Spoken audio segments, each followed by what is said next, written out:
ఈరోజు మనం ఎన్నుకుంటున్నామా మన జీవితంలో? అనుదినము జీవితంలో దేవునికి నువ్వు దగ్గరగా ఉండి జీవిస్తున్నావా? దేవుని నువ్వు మహిమపరుచున్నావా? దేవుని పట్ల నువ్వు ప్రేమ కలిగి ఉన్నావా? లేకపోతే నువ్వు కూడా ఆయనను సిలువేస్తావా? నల్లం కొట్టడము ఆయనకి ఇష్టమైందంటే ఏమని దాని యొక్క అర్థము?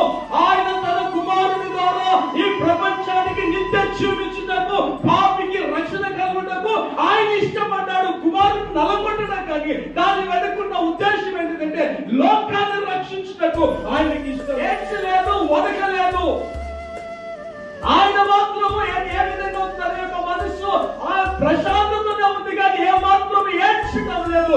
వస్తా ఉన్నాడు, మాట్లాడుతా ఉన్నాడు. పిలాతు దగ్గరికి వచ్చి ఆ కొరడాంతా వచ్చిన తర్వాత బయటికి తీసుకొని వచ్చిన తర్వాత ఇదిగో ఈ మనుష్యుడు, ఏ మనుష్యుడు? ఏ పాపము చేయని మనుష్యుడు, మీ మధ్య కార్యములు చేసిన మనుష్యుడు, ఇదిగో ఈ మనుష్యుడు మిమ్మల్ని బాగు చేశాడు.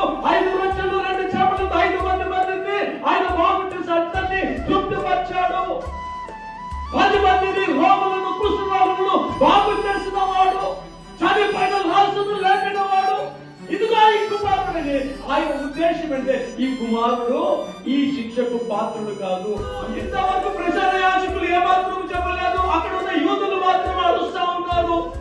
ఇప్పుడు మాత్రము వారందరూ